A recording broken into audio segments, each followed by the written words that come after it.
So fantastic. Just every view, every view. Man, now I know what the big hype of Yellowstone is. But we were still under our weight limit.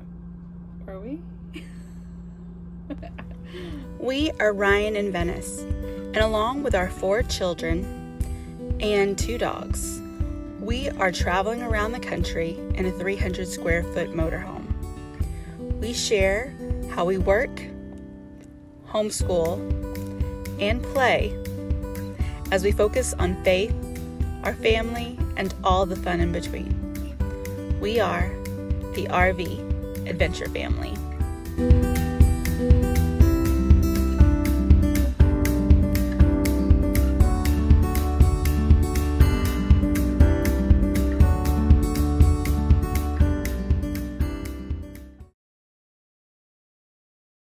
She touched on the length that you travel each day. We're very conservative, and we kind of have to be with 4 kids. Now, mind you, it is extremely helpful with a motorhome that, you know, our stops aren't as frequent and aren't as long because the bathroom's in here with us. And we can access food. We can access our refrigerator, the ways to make food as well. Yeah, and I strongly advise against just roaming freely in the motorhome. Just think about this. If something were to happen, if somebody were to cut you off, if you were to have to hit the brakes, God forbid, you were to get in an accident and you're going 60 miles an hour, everybody in the vehicle, everything in the vehicle is going 60 miles an hour. So an abrupt stop, and if you're not buckled up or if your kids aren't buckled up, they're still going 60 miles an hour. So just keep that in mind. I had a family member that they were going about 15 and somebody pulled out in front of the driver. He had to stop abruptly. His wife was making lunch and she flew forward. And at 15 miles an hour, I mean, that's as fast as people run, 15 miles an hour. So that's a good bit of speed. And she hit her head. She was, in her middle age and thought she had broke her neck. And that was just for that. So just be careful with it. Make sure that you're very, if you do have to get up and go to the restroom, do it quickly. Don't do it when you're going 75 and there's cars all around you. I try to slow down, to like 40, 45, make sure there's no cars around. I say, hurry up, go. So that helps. But what I was getting to was that for us, we try not to drive more than, between 6 to 8 hours a day. Or on the road, not necessarily drive time, but on the road 6 to 8 hours a day. Because we know that we're going to take an hour to 2 hours to stop and eat.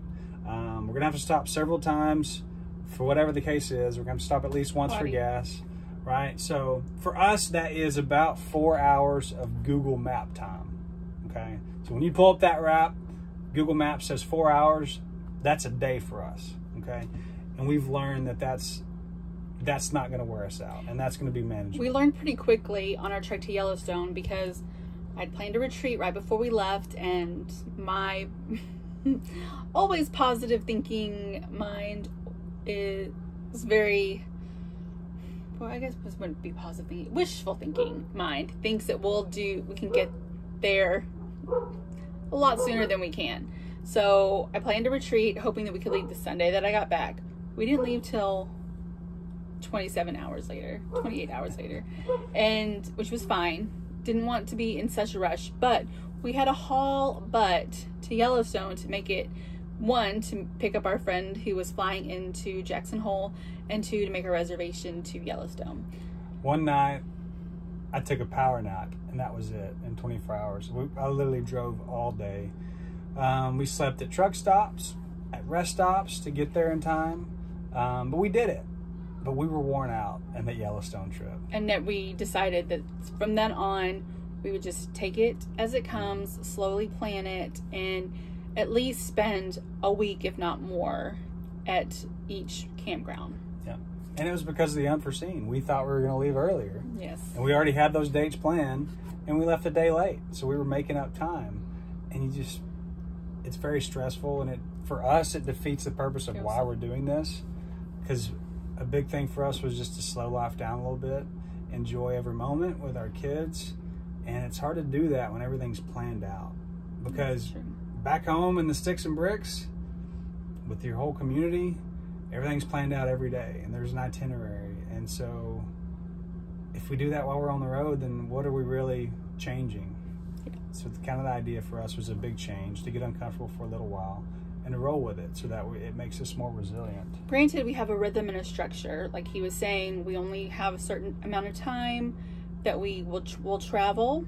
And if we do travel late for some reason, we prepare the kids, we get them ready for bed, we say prayers, we get them a little bit more relaxed. We turn this dinette, which they're usually sitting at the table and they have seatbelts here, we turn it into a bed and buckle them up so that they're a little bit more comfortable. The babies, the youngers, are still in their car seats, and but we also make it just a little bit more comfortable. Put away their books, turn down the lights.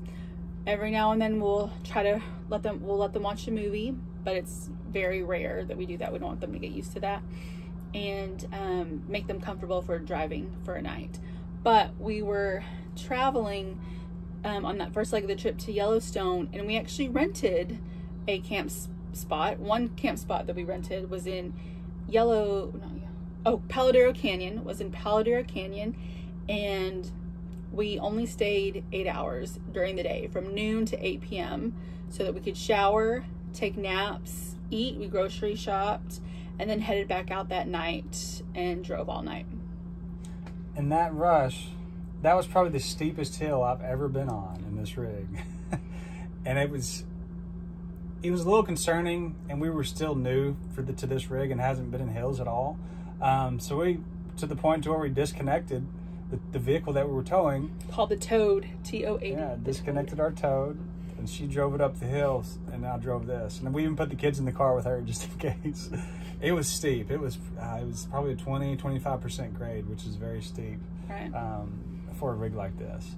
But honestly, this has surprised me quite a bit, and I'm not too worried about it now. I have confidence in it. We're also like really loaded down. We weren't even out of Texas yet, right? So we had everything and too much more. And when we finally got to Wyoming, which is about an hour from where we picked up our friend, we unloaded bags and bags of things that we did not need, that we were just, it was just way too much. So we were pretty heavily loaded down to going up that canyon. But we were still under our weight limit. Were we? Moving on. No, yeah, I don't know if we were.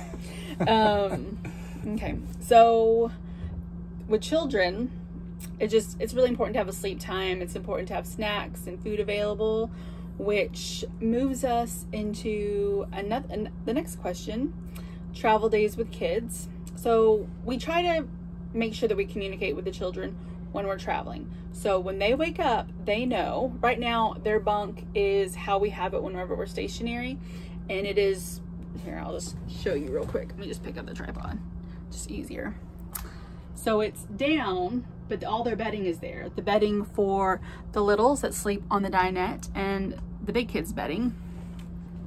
So when they know that it's going to be a travel day, they will get everything off their bed and bring it to our bed. That's where we store, while we're driving, all of their pillows, blankets, keyboard, anything that's just kind of out, yeah, and doesn't have a spot compartment, goes on the bed. And it's all light things. Again, it's like bedding mainly. And for travel day, we try to prepare to already have groceries, because there's nothing worse than getting to a campsite, which we've done plenty of times, getting to a campsite hungry and have to go get food or order food, because sometimes it's quite a drive to get there. It's sometimes 20-30 minutes. If that, things close in small towns pretty early. So we try to plan. It's always good when we can have plenty of leftovers just to warm up for that evening. Snacks on the go include peelable fruit, already peeled fruit, already washed and cut up vegetables, lunch meat, deli meat, cheese, crackers. And we try to limit the stops on travel day to really only, hey, let's stop and take a break and eat. Let the dogs stretch their legs, we'll all walk around, and that's it. We don't want to have to make an extra stop to get groceries. It's just one more thing we have to do on a moving day. So we try to minimize the stops on the moving day as much as possible. because it's unnecessary. So we can do that the day before. And it just makes it easier on us, easier on the kids, less stress, just to have that planned out. And we usually have it planned out. Granted, we did go to Waco last weekend and we had to go grocery shopping. We even went to the store for breakfast, just getting breakfast foods, because we didn't have anything. But I don't know why we did that. I don't know. We're back now that we're back.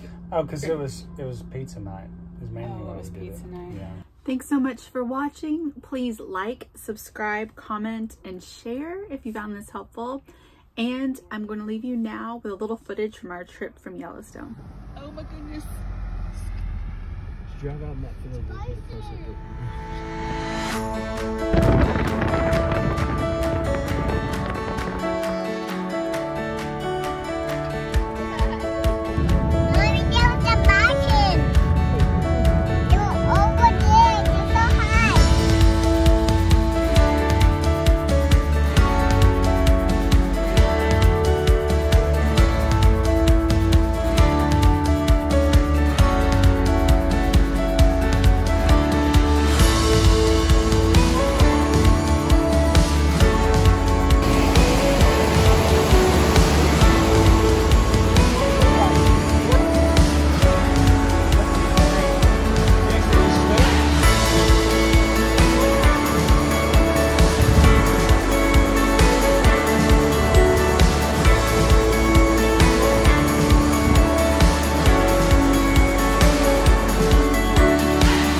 Right in front of our car.